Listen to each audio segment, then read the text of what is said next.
The vast majority who take part in addictive practices and proceed to build up a real habit find that defeating it is more testing than they anticipated.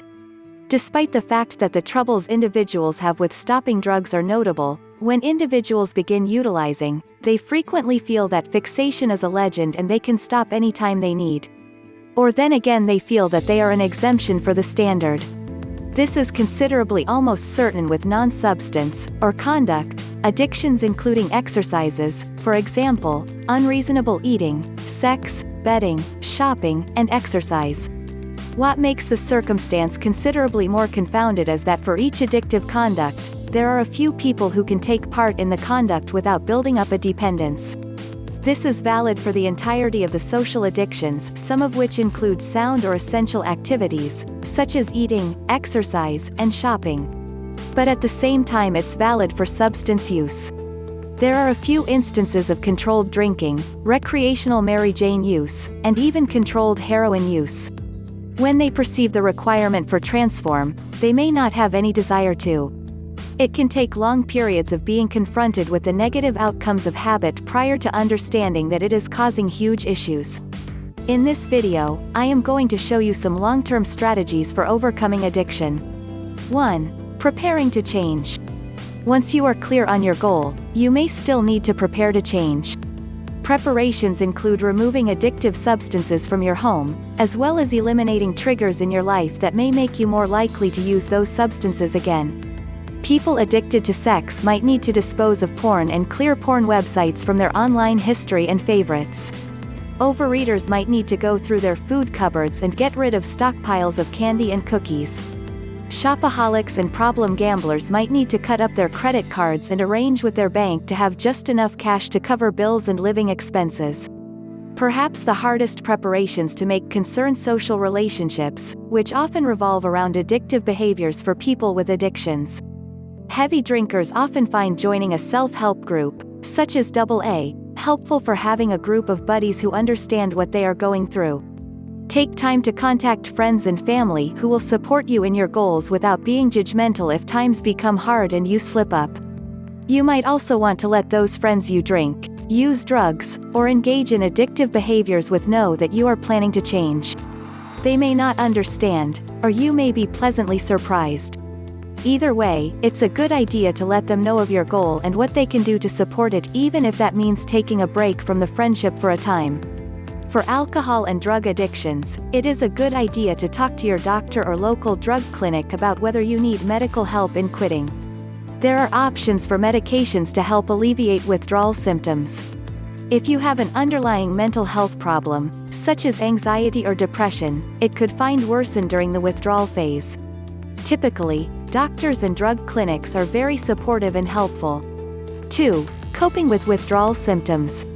Withdrawal symptoms can be a difficult aspect of overcoming addiction, both for substance and behavioral addictions.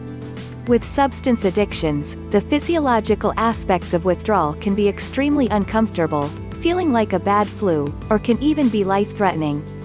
For this reason, it is a good idea to talk to a doctor about the best way and the best place to quit a substance. Fortunately, most of the acute symptoms of withdrawal pass within a week or two of quitting. However, some people who quit an addiction find that certain withdrawal symptoms seem to go on and on. This is known as post-acute withdrawal syndrome, and it can go on for weeks, months, or even years in some cases. In addition, addictions can sometimes mask underlying mental health problems, such as anxiety, depression, sleep disorders, and even psychosis. If you are feeling blue or agitated, or you are concerned that the world or other people seem strange or upsetting since you quit, talk with your doctor. There are effective treatments for these problems that are much more effective than addictive substances and behaviors. 3. Avoiding relapse. No one who puts in the effort to cut down or quit an addictive behavior wants to fail. Yet relapse is more common than overcoming an addiction on the first try. This does not mean you will fail, it simply means that it might take a few tries for you to get it right. One of the most common reasons for relapse is cravings. Cravings are strong urges to use or engage in the addictive behavior, and they are common during withdrawal. But they can also creep up suddenly and unexpectedly weeks, months, or years after quitting. Although they can feel intense, you can learn to cope with cravings without giving in to them. Another common cause of relapse is thinking you have control now, and one drink, drug use, binge, or whatever won't matter. Well, it might and it might not. Sometimes a relapse is a single drink or use, and you might find you don't even enjoy it anymore. Or it could be a slippery slope to using regularly or excessively again. It could even mean overdose or death. 4. Controlling behavior after an addiction. Even if your goal was to quit completely, you may decide at some point in the future that you want to be able to occasionally indulge without doing so excessively. This is possible, but it is important to be very clear about what it is you want to do. For example, if you want to be able to have an occasional drink with friends, then you need to be able to have one drink and then stop. Many drinkers find it easier to stay completely abstinent than to drink occasionally. If you intend to have one drink and end up having several, you should reassess your goals and what is achievable for you at this time of your life. This might be a new experience for you, and it could be liberating. It could also seem boring and difficult. 5. Avoiding replacement addictive behaviors. Some people find that when they quit or change an addictive behavior, another comes along to replace it. Heavy drinkers and smokers often find themselves overeating and putting on weight. People struggling with sex addiction might find themselves obsessed with exercise. Addictive behaviors have similar neurological and psychological processes and create rewarding feelings and sensations. So replacement addictive behaviors are common among those trying to overcome an addiction. Many people feel they are more in touch with reality and that relationships are more authentic than when they were constantly seeking pleasure. The other important aspect of avoiding replacement addictions is to address any underlying mental health problems.